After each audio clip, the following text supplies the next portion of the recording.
Saya baca-baca di medsos, komen-komen, ada yang prihatin, ada yang sedih, ada yang ngejek pun ada juga, yang mencaci maki, yang sumpah serapah, semualah ada di medsos itu. Lalu saya pun mencoba mencari-cari kenapa musibah itu terjadi. Setelah saya cari-cari ayat Al-Quran, hadis Nabi, pendapat para ulama, pendapat orang-orang yang hebat, akhirnya saya rangkum ada 7 poin. Itulah yang mau saya sampaikan pada kesempatan ini. Yang pertama dari Al-Quran, a'udzubillahi minasyaitonirrajim, ma asaba min musibatin fil ardi, segala musibah yang terjadi di bumi ini, tsunami, gempa bumi, gunung meletus, banjir bandang, ma asaba min musibatin fil ardi wala fi anfusikum, kanker, sakit jantung, diabetes, kolesterol, ma asaba min musibatin fil ardi, segala musibah di bumi, wala fi anfusikum, yang terjadi pada diri kamu, illa fi kitabin, semua sudah tertulis di kitab. Di kitab itu maksudnya di Lauhil Mahfuz. Papan tempat tulisan takdir itu namanya lauh, karena dia dijaga oleh malaikat, namanya mahfuz, lauh mahfuz. Min qabli an nabra'aha, sebelum kami mewujudkannya di alam nyata, sudah ada tulisan di Lauhil Mahfuz yang kita sebut dengan tulisan takdir. Itu dalam hadis, dalam ayat Quran. Penjelasannya ada dalam hadis. Hadisnya ada dalam Sahih Muslim. Innallaha katabal maqadir, Allah sudah menuliskan takdir. 50 alfasanah, 50.000 tahun, qabla an yakhluqas samawati wal ard, sebelum Allah menciptakan langit, sebelum Allah menciptakan bumi, 50.000 tahun Allah sudah menetapkan di Lauhil Mahfuz bahwa tsunami itu terjadi, bahwa banjir bandang itu terjadi. Tidak ada kaitannya dengan dosa, tidak ada hubungannya dengan apapun, memang sudah ketetapan takdir Allah Subhanahu wa ta'ala. Hak prerogatif Allah, kita tidak bisa mengelak, kita tidak bisa membantah, memang sudah dipastikan pasti terjadi. Rencana kita mungkin tak terjadi, tapi rencana Allah pasti terjadi.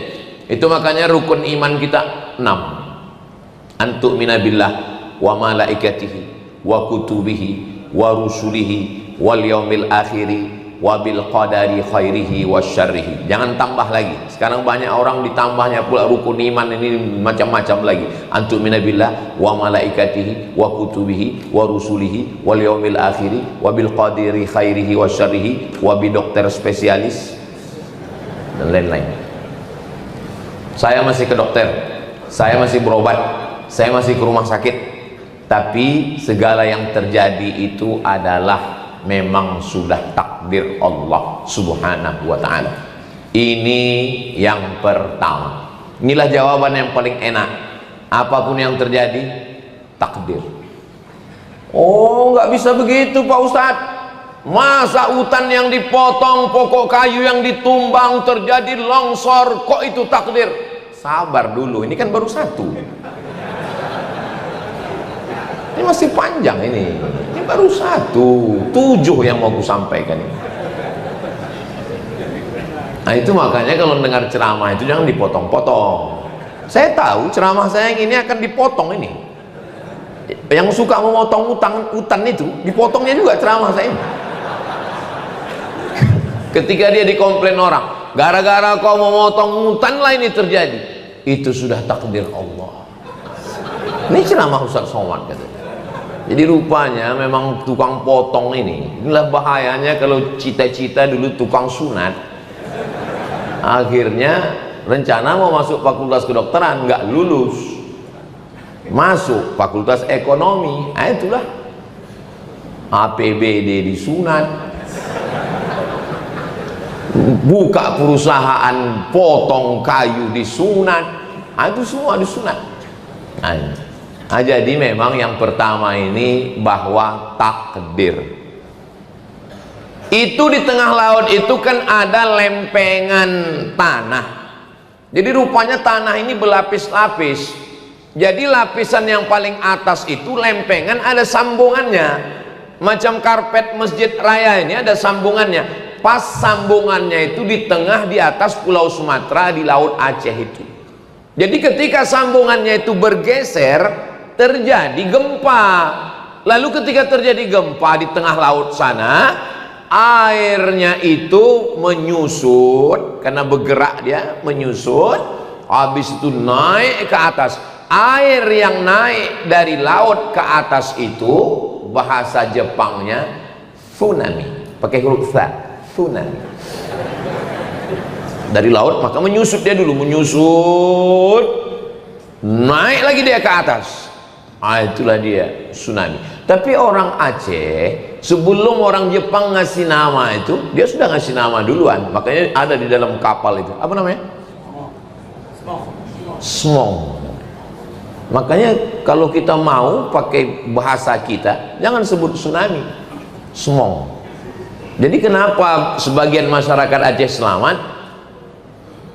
Ya karena takdir. Kan pembahasan kita yang pertama ini takdir. Semua sudah takdir. Bagaimana cara membedakannya? Ini cara membedakannya. Kita tidak bisa mengelak. Ada yang bisa kita pilih dan ada yang tak bisa kita pilih. Saya mau bicara di bawah atau bicara di atas. Itu bisa memilih atau tak bisa memilih? Kalau Tuan pergi ke Belawan, jangan lupa membeli kikir. Memang kalau belum sarapan susah kita berpikir. Saya ceramahnya di bawah atau di atas, itu bisa memilih atau tak bisa memilih? Bisa. Saya tadi mau di bawah, tapi kata Pak Wagub, Ustaz Somad di atas. Semua orang mau nengok Ustaz, kata beliau. Kalau Pak Wagub, semua orang memang sudah menengok beliau, tinggal mengajukan proposal aja lagi.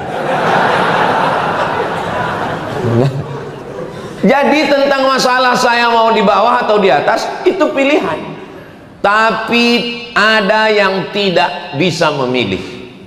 Memang sudah ketetapan Allah. Ini takdir yang nggak bisa memilih. Menjadi orang Sumatera, menjadi orang Aceh, itu bisa milih atau enggak? Nggak bisa milih.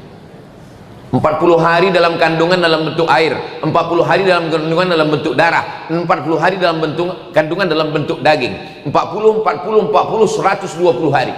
Umur 120 hari datang malaikat. Malaikat tidak pernah membawa kertas mau bertanya, "Kau mau jadi apa?" A. Arab, A. Aceh, B. Batak, C. Cina. Enggak ada. Maka kita tidak boleh mengejek orang karena sukunya. Karena suku bukan pilihan, tapi itu dipilihkan. Saya tidak mau ceramah saya ini nanti dibelokkan. Saya nggak mau orang yang disekolahkan pulang-pulang ke kampung tiba-tiba judul lagunya pulang-pulang berbadan dua. Mohon maaf, tidak layak, tidak sopan. Tiba-tiba ditanya sama bapaknya, "Kenapa kau kukuliahkan, kukirim duit, kubelikan kos-kosan, kubelikan motor, kenapa bisa terjadi?" Dijawabnya dengan ringan, kata Ustaz Somad, "Ini takdir ya." Nanti Pak polisi menangkap, "Kenapa kau mencuri?" Sudah ketetapan Allah. Padahal ini bisa memilih. Tapi tsunami datang, itu tidak bisa dipilih. Memang sudah ketetapan Allah Subhanahu wa ta'ala. Kita hanya bisa berkata inna lillah wa inna ilaihi raji'un. Kenapa Ustaz dari tadi matanya menengok ke sana? Saya nengok jam terus. Itu penempatan jam di situ memang sudah bagus. Itu untuk khotib. Khotib memang katanya ke situ. Karena tertulis di sini ceramah tak boleh lebih dari 15 menit. Jadi sinkron di antara yang di sini dengan di situ. Saya terus terang, Masjid Baitur Rahman ini dulu waktu kita kecil-kecil di kampung, yang digambar orang di dinding rumah-rumah itu, Masjid Baitur Rahman ini adalah masjid ikon. Carilah di rumah-rumah orang tua-tua zaman dulu, itu lukisan, gambar, kalender, itu Masjid Baitur Rahman ini, karena ikonik, ikon.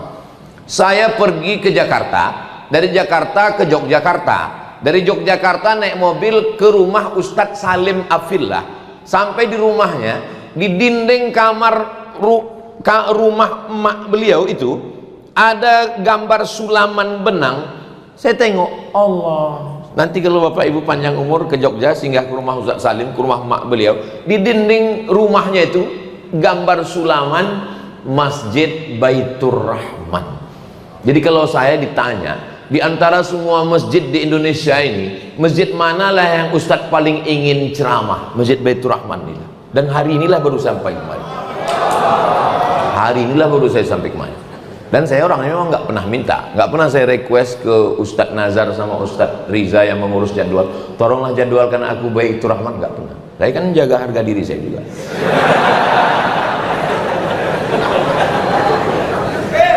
Di hari ini tercapai cita-cita saya, bisa saya berdiri di Masjid Baitur Rahman yang dari kecil saya tengok gambarnya ditulis di dinding. Andai saya mati sebelum ini, mungkin penasaran ruh saya. Tapi sesudah ini, tapi jangan pula bilang sesudah ini Ustaz mau mati-matilah. Andailah mak saya masih hidup, bisa saya bercerita ke dia, mak, aku udah ceramah di Masjid Baitur Rahman yang gambarnya di kalender rumah kita dulu. Tapi insya Allah walaupun beliau sudah meninggal, beliau melihat amal saya hari ini, dan beliau sebagai ibu yang melahirkan saya, bangga dia saya sudah di Masjid Baitur Rahman ini, insya Allah. Kalau mau foto sering di luar, tapi ceramah baru ini.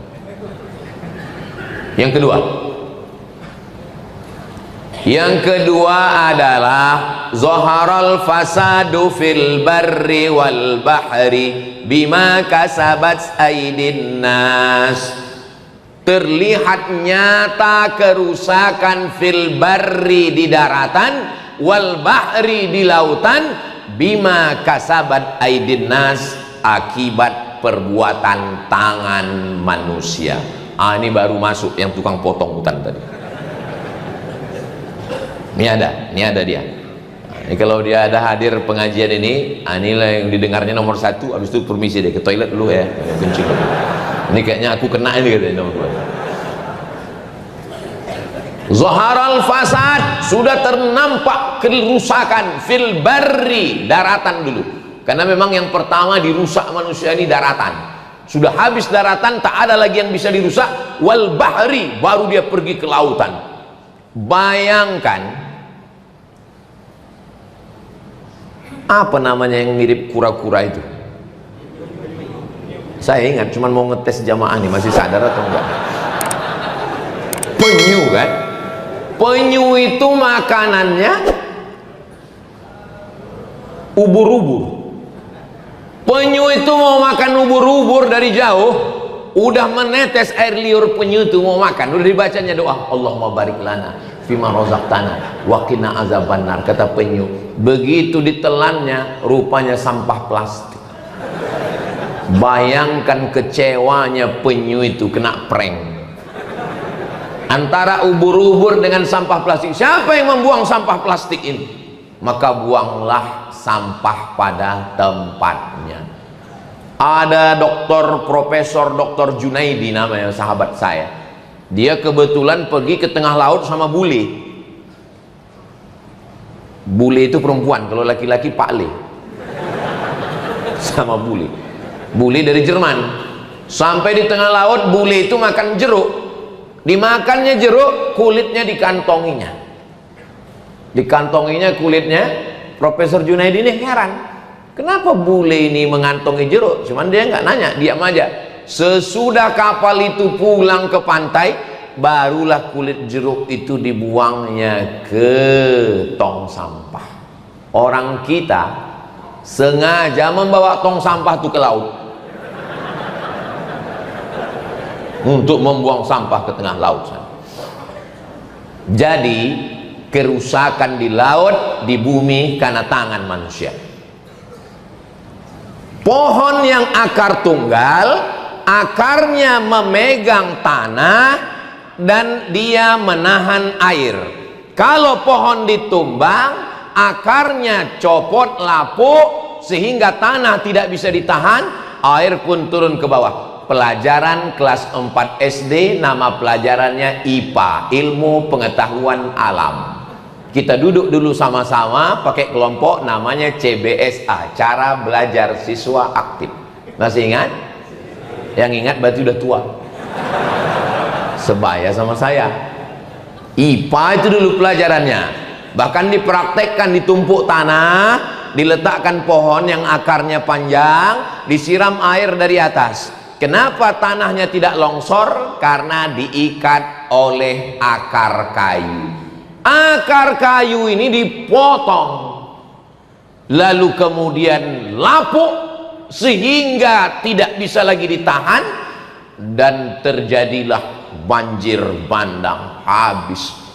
Memang di Malaysia banjir juga, Kedah banjir, Kelantan banjir. Cuman di tempat mereka yang banjir, yang turun dari atas langit itu cuman air. Tempat kita bisa pula turun dari atas langit itu kayu gelondongan.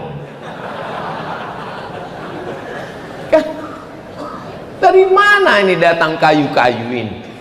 Nah, ini ayat yang kedua, memang kerusakan akibat tangan manusia. Tangan saya nggak pernah memotong, Ustadz. Tangan saya nggak pernah megang kampak. Tangan saya nggak pernah megang sinso. Tangan saya, memang tanganmu tidak pernah motong, tapi tanda tanganmu sudah meluluh lantakkan. Makanya saya seumur-umur hidup saya ini sudah umur, banyak orang salah sangka. Saya selalu dibilang orang, Ustadz umurnya 28 ya. Saya bilang, saya ini umur saya 48 lahir, tapi orang tuh berkeras juga 28. Udahlah 28 lah, saya bilang, nggak apa-apa. Saya seumur-umur ini lahir 1977, sekarang sudah 2025, sudah 48 umur saya. Saya belum pernah sekalipun sholat minta hujan ketika Riau berasap. Jarak pandang di kota Pekanbaru sudah tinggal 30 meter lagi, mata sudah perih pakai masker. Tolonglah Ustadz sholat istisqa. Nggak mau saya, sekalipun saya nggak mau. Kenapa? Karena yang membakar hutan itu ikut juga sholat. Kuat pula nangis dia lagi. Ya Allah. Pas giliran hujan tak turun, kita disalahkan orang itu. Kenapa hujan nggak turun? Itulah gara-gara Ustadz Somad imamnya, kata dia. Pas giliran hujan turun, apa kata dia? Gara-gara doa saya lah. Maka saya nggak mau, sekalipun saya nggak mau sholat istisqa. Udahlah, nggak usahlah kau libatkan aku dalam sandiwara ini. Cukuplah itu sudah. Jadi tentang masalah kerusakan ini, memang sudah kejahatan yang masif, memang sudah kejahatan berjamaah. Maka terjadilah apa yang terjadi. Yang memotong dapat kayu, yang ngasih izin dapat duit. Giliran hancur saudara-saudara kita yang tak pernah dapat apa-apa. Mudah-mudahan Allah memberikan kekuatan kepada saudara-saudara kita, insya Allah. Ini yang kedua. Berikutnya yang ketiga. Omongan saya hari ini, dan dimanapun saya ngomong, gak pernah menurut saya. Saya selalu pakai ayat Quran, hadis Nabi, pendapat ulama. Yang ketiga, hadis Nabi. La ta'murunna bil ma'ruf, ajak orang buat baik, ajak orang buat baik. Wala tanhaunna 'anil munkar, larang orang buat mungkar. Kalau kamu diam, tidak melakukan nahi mungkar, la yusikanna ayyab'atsallahu 'alaikum iqaban, Allah akan menurunkan hukuman. Ini yang melakukan perbuatan mungkar, yang tidak ada hubungan dengan pohon kayu, tidak memotong, tidak membakar, tapi dia melakukan perbuatan mungkar dan orang diam, ustadz diam, ayah emaknya diam, dan kita ketika ditembak pun juga diam. Kau janganlah pacaran. Yang pacaran aku, yang punya motor aku, yang goncengan aku. Kenapa kau yang ribut? Urus saja surgamu, jangan kau urus neraka. Ditulisnya pula tuh di baju kaos, urus surgamu, jangan kau urus neraka. Kita pun mau menasihati dia jadi takut. Iya juga ya. Memang dunia ini saking banyaknya orang gila, orang waras pun ragu tentang kewarasannya. Bayangkan kalau 10 anak muda nulis semuanya, urus surgamu, jangan urus nerakaku. Kita pun terdiam jadinya. Makanya itulah pentingnya kita ngaji dengan UAS, Ustadz Akal Sehat.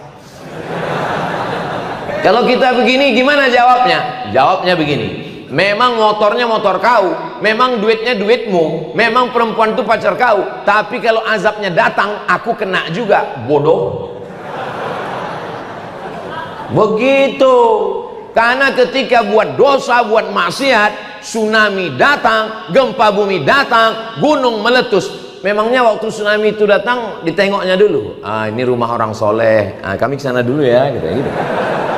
Mana ada, disapunya semuanya. Itu air yang turun dari atas gunung itu, padahal kan sudah ada jalur sungai. Sungai itu kan belok ke kiri, belok ke kanan, nggak mau dia ikut jalur itu. Rata semua dibuatnya. Habis rumah orang baik kena, orang yang tak baik pun kena.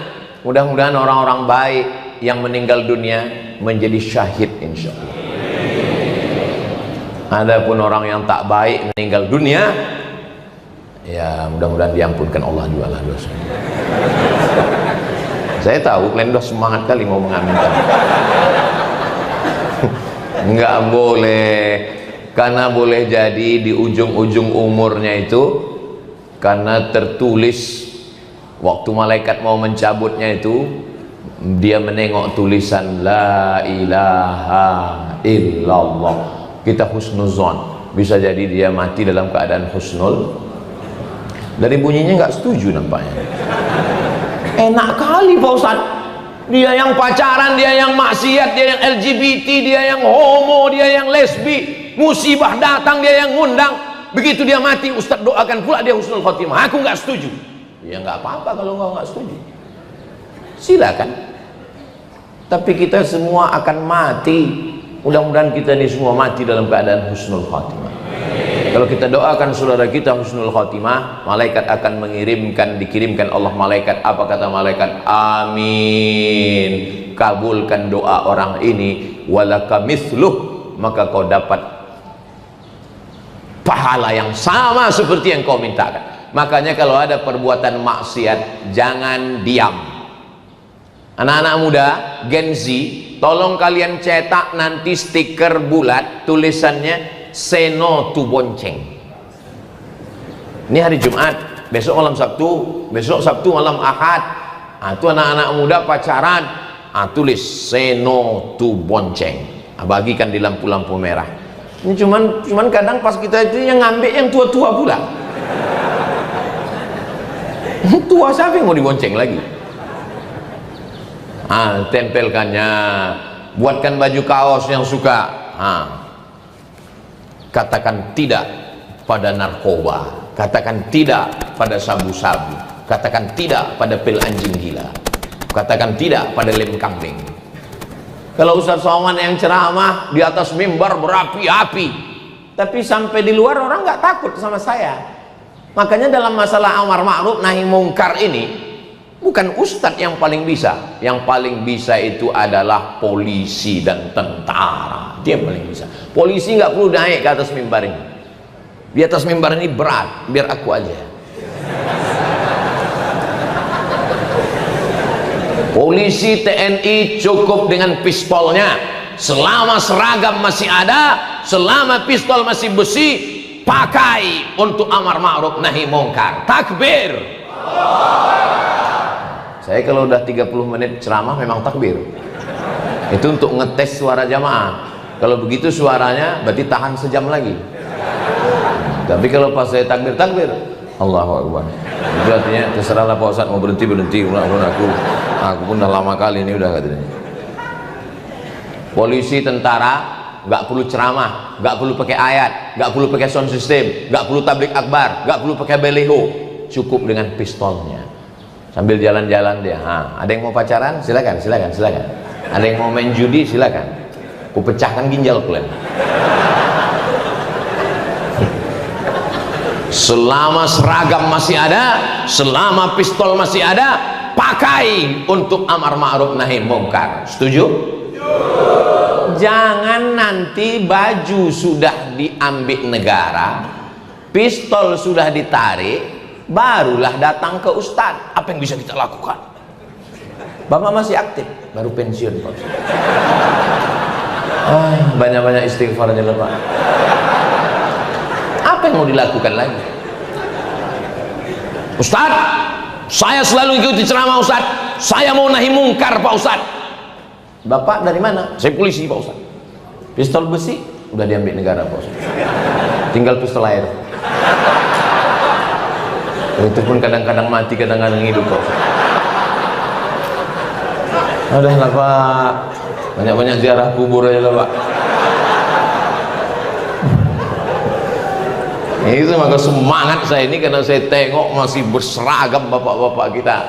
Maka gunakan kekuasaan ini.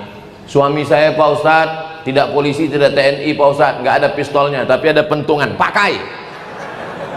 Itu jangan pakai, macam-macam. Amar ma'ruf nahi mungkar. Kalau kamu tidak melakukan amar ma'ruf nahi mungkar, kata Nabi, la yusikanna ayyab'atsallahu alaikum iqaban. Pasti Allah menurunkan hukuman, dan ketika Allah menurunkan hukuman, summa tad'unahu, lalu kamu berdoa beramai-ramai, istighosah kubra, zikir, fala yustajabu lakum, doa kamu tidak dikabulkan. Gara-gara apa? Gara-gara tidak melakukan amar ma'ruf nahi mungkar. Makanya pejabat-pejabat sangat bisa, kepala dinas, kepala badan, kepala kantor, yang ada kepala, yang tak berkepala, bisa. Wali kota, wakil wali kota, langsung masuk ke sana kemari, dapat laporan dari masyarakat, datang. Gubernur, wakil gubernur, sangat bisa. Ini adalah ajaran agama Islam. Jadi dalam Islam itu, kalau mau melihat orang berkuasa, ketika dengan kekuasaan dia bisa melaksanakan amar ma'ruf nahi mungkar. Man ra'a minkum mungkaran, siapa yang menengok kemungkaran, falyughayyirhu biyadihi, dengan tangan dulu. Nggak bisa dengan tangan, fabilisani, dengan lidah. Saya ini nggak punya tanda tangan, saya nggak punya martil palu hakim konstitusi Mahkamah Agung, saya tak punya kekuasaan, tapi saya masih punya suara. Itu pun kalau mikrofon masih hidup. Kalau mati mikrofon ini hilang juga suara. Makanya di beberapa tempat kalau saya ceramah itu kadang-kadang mati begitu. Kenapa? Panitianya ketakutan. Daripada kita kena amuk, bagus mic kita matikan katanya. Tapi di Aceh ini saya ceramah belum pernah mic-nya mati. Nah itulah, karena saya tengok udah agak-agak mau mati ini. Ini yang ketiga. Yang keempat, ma yusibul mu'min min nasabin wala wasabin wala saqamin wala syaukin yastakuha. Sakit, gundah gulana, susah pikiran, demam panas, duri mencucuk tapak kaki, illa kaffarallahu anhu biha sayyi'atuh. Itu cara Allah untuk mengampunkan dosa-dosa. Ini yang keempat. Jadi kalau ada orang mengatakan, kenapa di Aceh datang tsunami, 20 tahun setelah itu datang pula musibah banjir bandang, padahal kalau cerita masalah dosa, orang sana dosa, orang New York dosa, orang London dosa. Karena Allah ingin membersihkan dosa orang-orang saudara kita. Mudah-mudahan yang meninggal bersih dalam keadaan tak ada dosanya sama sekali. Sampai apa kata Nabi? Sampai apa kata Nabi? Hatta tamshi alal ardi makanat alaihi khati'ah, sampai dia berjalan di atas bumi tak ada dosanya walaupun sebesar ujung rambut, sebesar ujung jarum, karena dia sudah bersih sebersih-bersihnya. Makanya kalau ada saudara kita meninggal, kita husnuzon. Aku tengok tetanggaku yang meninggal kemarin Pak Ustadz, hitam mukanya. Ya memang dia hitam. Saya inilah kalau mati dibuka orang tutup, apa kata orang? Ku tengok muka Ustadz hitam. Waktu hidup pun memang hitam. Tapi kami tengok di YouTube tuh putih, lampunya terang. Nah, jadi masalah husnuzon ini nggak usah kita tengok dari fisiknya. Maka ada orang-orang, saya heran Pak Ustadz, sholat rajin, puasa sunat rajin, ngaji rajin, sakit aja bawaannya. Kawan saya sholat nggak pernah, sedekah nggak pernah, pengajian nggak pernah, sehat walafiat, nggak mati-mati. Itu bukan nikmat, itu namanya istidraj. Istidraj itu namanya. Yang kita khawatirkan itu bukan sakit, yang kita khawatirkan itu bukan musibah, yang kita khawatirkan adalah badan sehat, rezeki lancar, tapi sebenarnya kita sedang dijauhkan dari Allah Subhanahu wa ta'ala.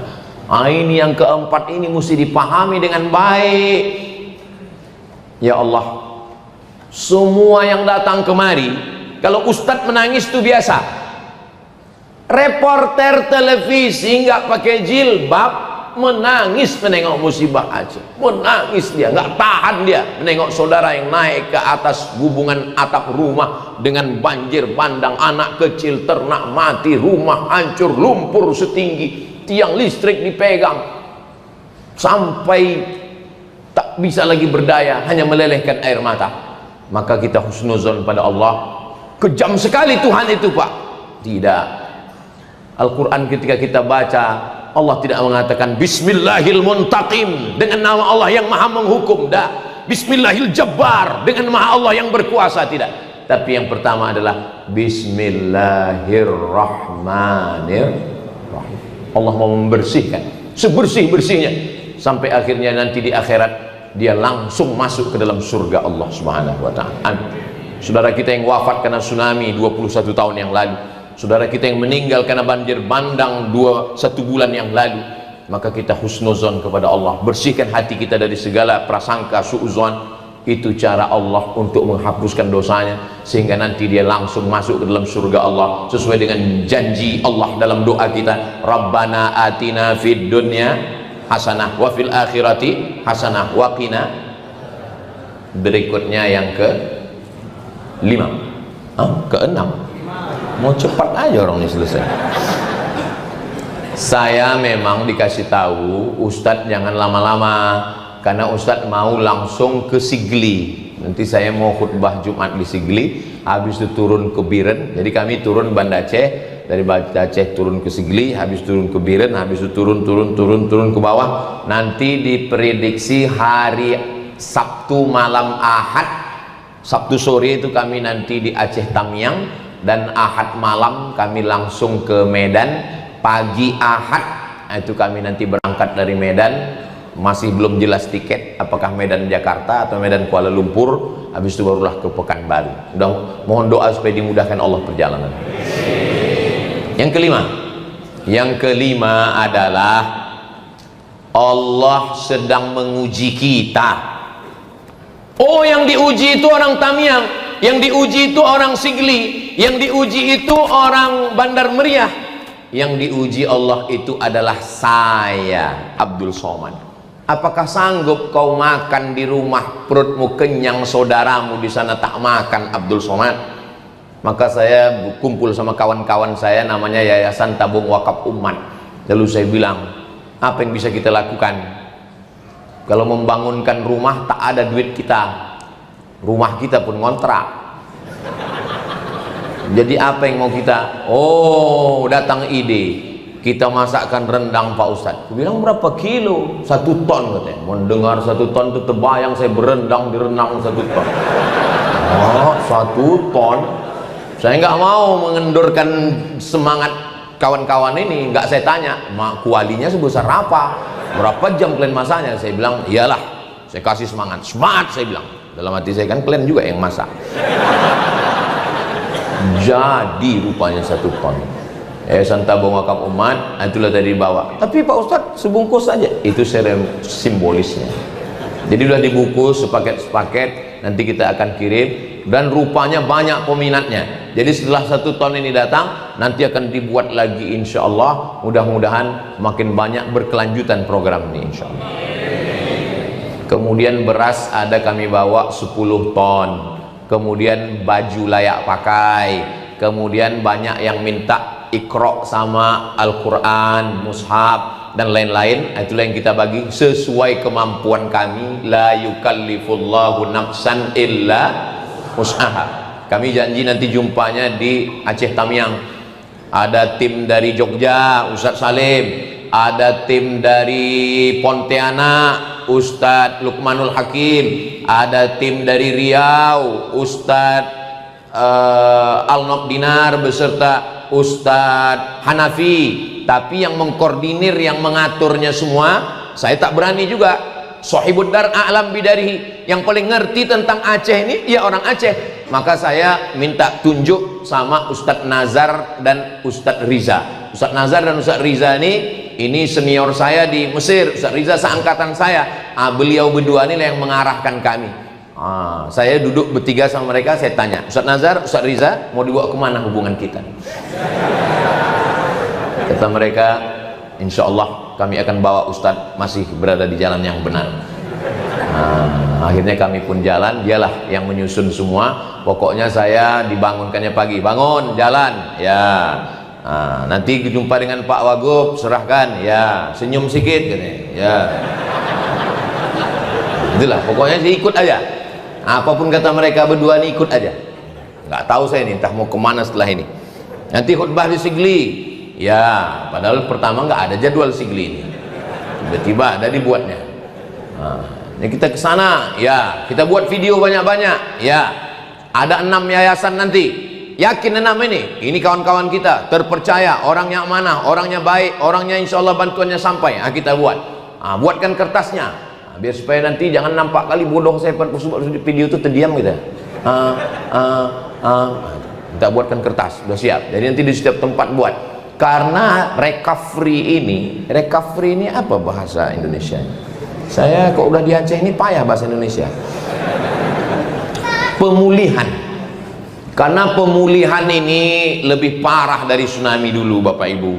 Maka pemulihan ini perlu waktu yang panjang.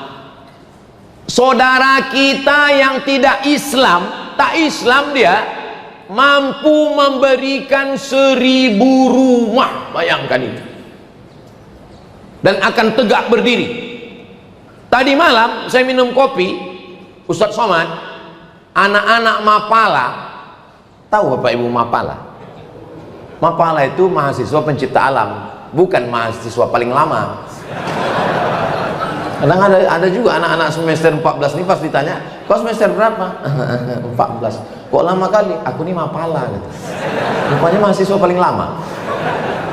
Anak-anak Mapala dari Papua tidak Islam memikul beras itu begoni-goni Pak Ustadz, masuk ke dalam yang tak bisa ditempuh oleh kita Pak Ustadz. Saya mendengar cerita itu, malunya saya dalam hati saya.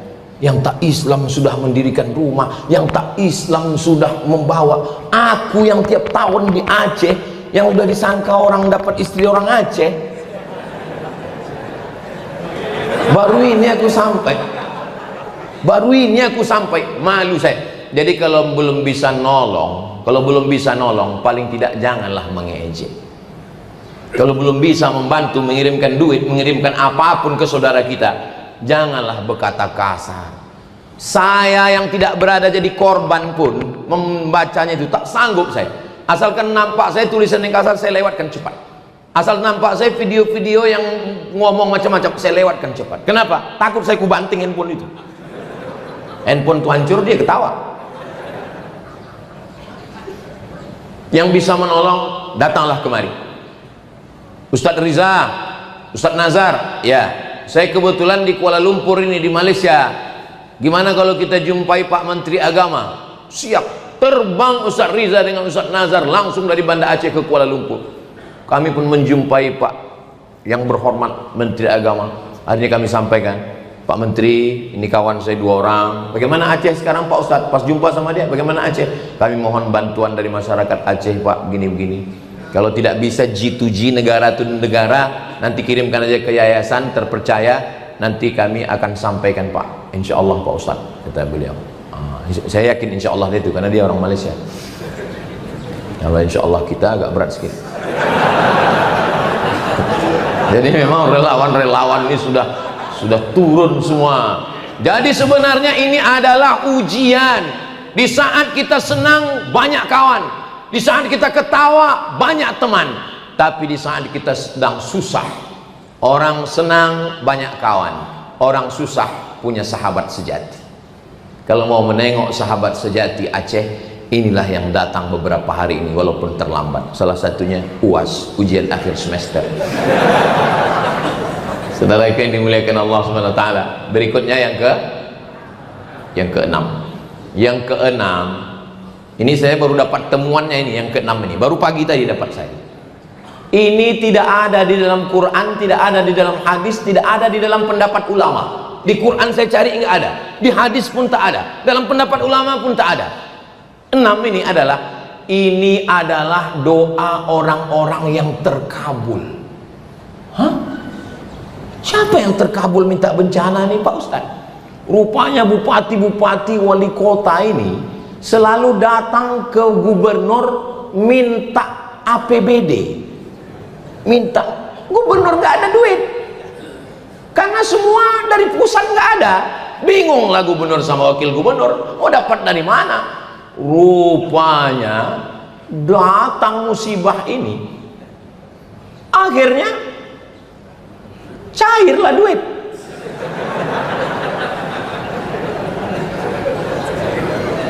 Kontraktor-kontraktor, perusahaan-perusahaan datang ke Pemda. Mana proyek Pak? Mana ada proyek sekarang?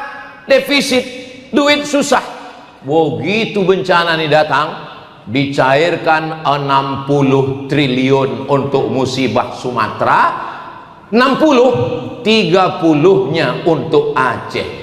Akhirnya bupati kepala daerah, rupanya orang ini banyak pergi umroh untuk berdoa supaya cair duit ini. Itulah maka cair duit ini. Turun. Saya pun baru dapatnya tadi pas sarapan tadi, ngobrol dengan Pak Wagub.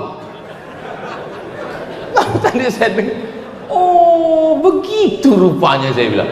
Nggak ada proyek di Aceh Pak Ustadz, karena nggak ada duit.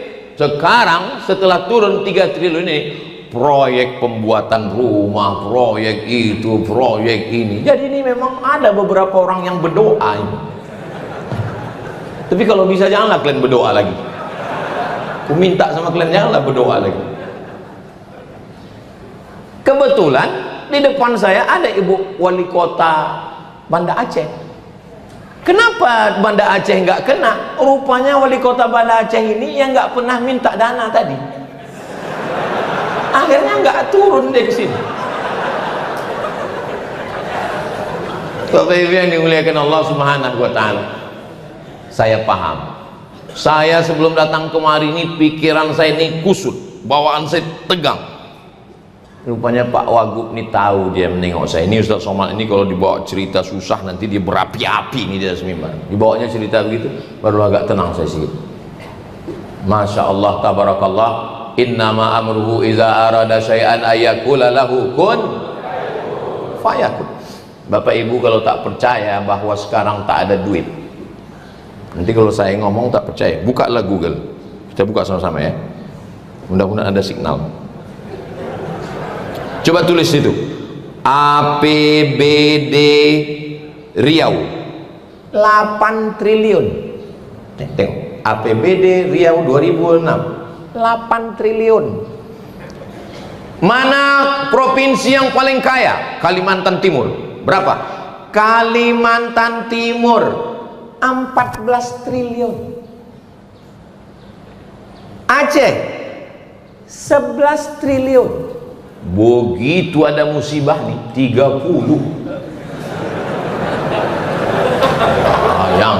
Jangan tepuk tangan, nanti datang dia lagi. Masaibu qaumin inda qaumin fawaidu. Pepatah Arab, bukan hadis. Musibah bagi suatu kaum, tapi sebenarnya di balik itu ada fawaid, ada manafi', ada hikmah.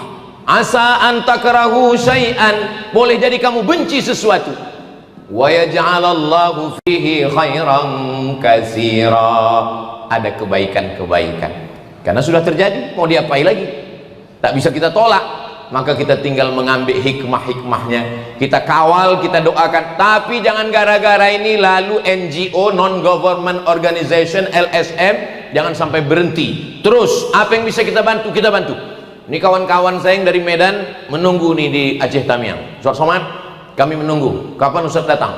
Aku bilang, aku baru datang hari Ahad. Kami udah nunggu dari semalam, kata dia. Salah kalian lah, kenapa nggak kalian tengok jadwal? Aku bilang. Disangkanya semalam saya langsung terbang ke Aceh Tamiang. Kami di Banda Aceh dulu, baru turun ke bawah. Hari Sabtu malam Ahad baru kami sampai di Aceh Tamiang. Saya bilang, jadi dengan adanya musibah ini nampaklah kuasa Allah SWT. Orang yang baik sedang dinampakkan kebaikannya, orang yang silap dan salah dihapuskan dosanya. Kita berharap mudah-mudahan kita semua tidak menambah, redam, remuk, hancurnya hati saudara kita. Berlapang dada, ada sikit-sikit ya bersaudara kita, karena ada beban yang paling berat. Terakhir yang ketujuh, ada amal yang tidak keluar darah. Amal keluar darah, mati syahid. Ini amal tak keluar darah. Ada amal yang tak keluar keringat. Keluar keringat tawaf, sa'i, umrah, jihad. Ini nggak keluar keringat. Ada amal yang tidak keluar duit. Yang keluar duit, zakat, wakaf, infak, sedekah, wasiat, hibah, ghanimah. Ini nggak keluar duit, tidak keluar darah, tidak keluar duit, tidak keluar tenaga.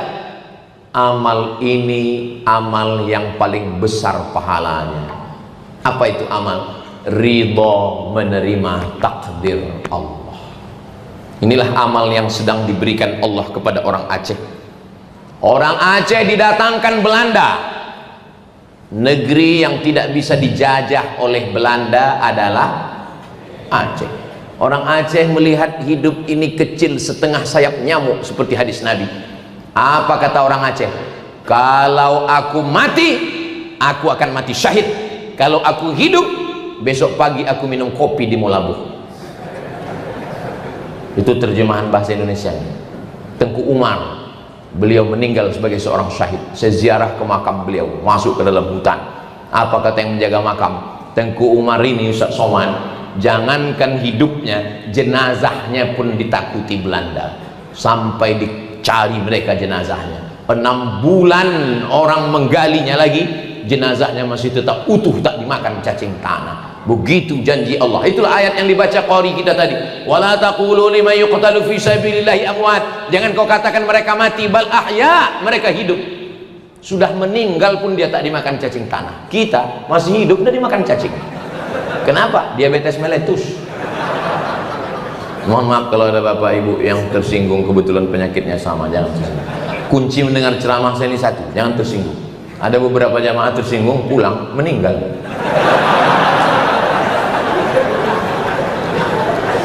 Datang Belanda tak bisa masuk. Jangankan Tengku Umar, jangankan Panglima Polem, yang perempuan Malahayati, yang perempuan Cut Nyak Din, takut Belanda, diasingkan ke negeri yang paling banyak pengetahuannya, Sumedang. Pengetahuan, iya, karena Sumedang itu banyak tahu.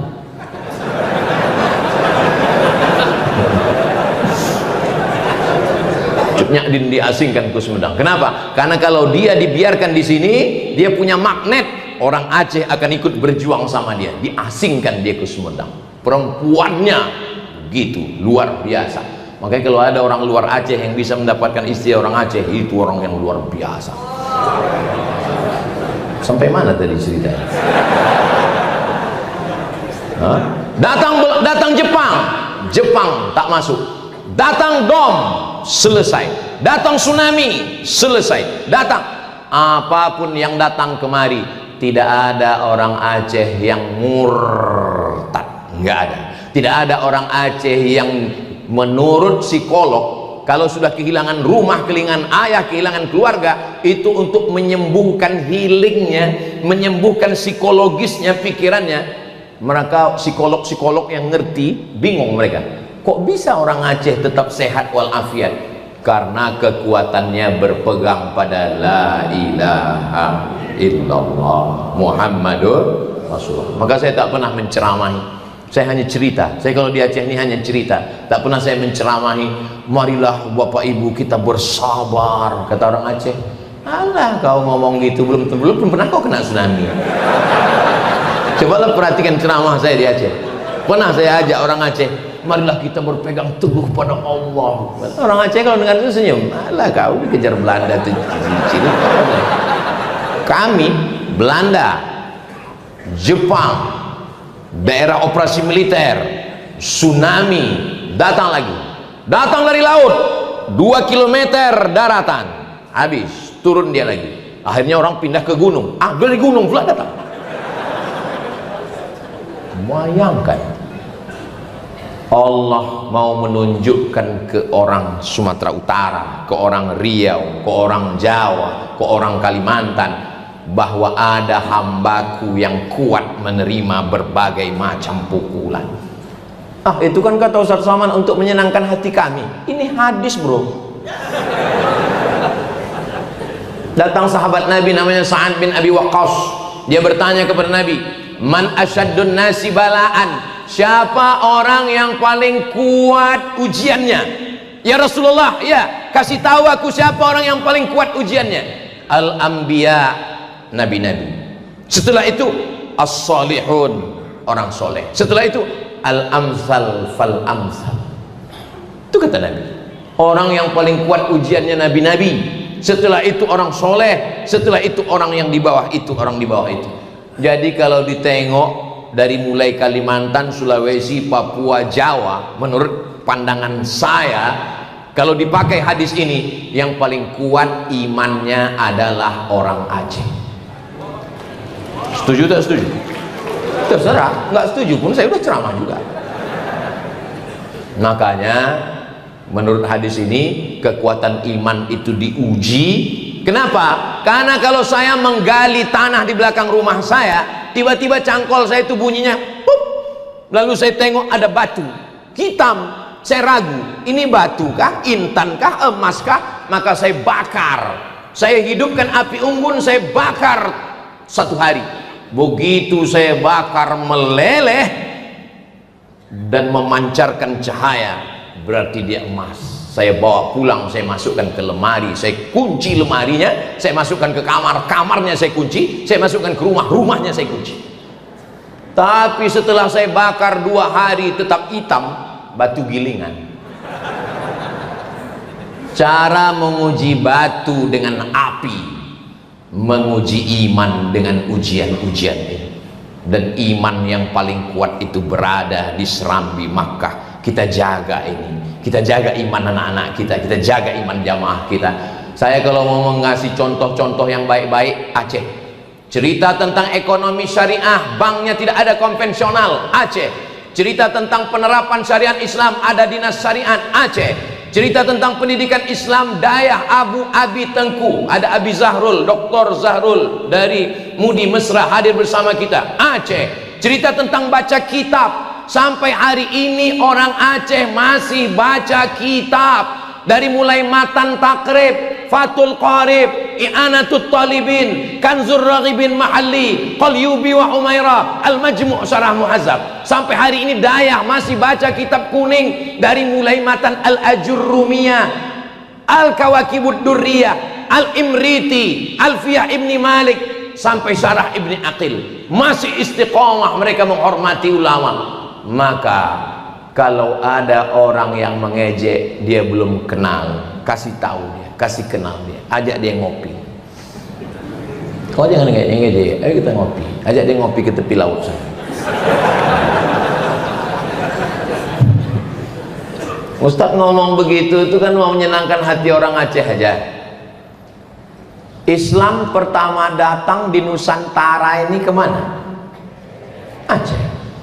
Al-Quran pertama kali diterjemahkan ke dalam bahasa Melayu oleh siapa?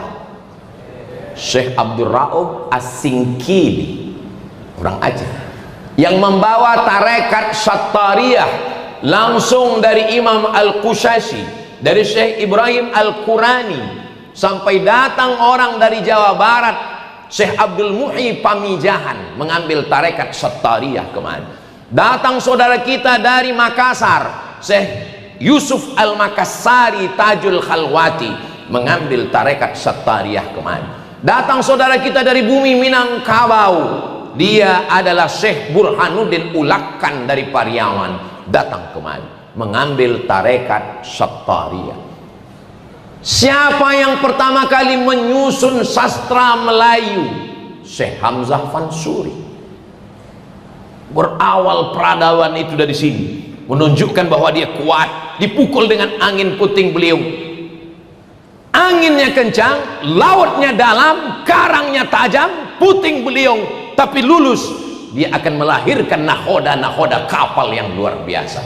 Tapi kalau hanya sekedar ombak-ombak kecil, dia hanya akan melahirkan perahu bebek. Jadi kalau ada anak-anak sekarang, kenapa ujian ini begini berat Pak Ustadz? Kenapa begini? Ini namanya generasi stroberi. Generasi stroberi itu ditengok cantik, tapi kena panas sedikit layu, letoy, lemah, letih, lesu. Berarti kau tak layak jadi orang Aceh. Cepat kau ke laut. Sudah lama ikan hiu itu nunggu kau membacakan doa Allahumma barik lana fima razaqtana wa qina adzabannar. Itulah 7 poin yang saya sampaikan pada kesempatan ini. Mari kita jaga Aceh, mari kita jaga anak-anak kita, mari kita tegakkan amar ma'ruf nahi mungkar, mari kita bersama-sama membangun. Saya yakin dan percaya semua akan baik, semua akan bahagia, semua akan diberikan Allah kebaikan dunia dan akhirat. Saya tadi dipesankan banyak guru-guru kita, banyak abu, abi, tengku, saya diminta untuk membaca doa. Saya yang baca doa, tapi doa ini dikabulkan karena orang-orang soleh, karena orang-orang baik semuanya. Ala hazihin niyah, al-fatihah.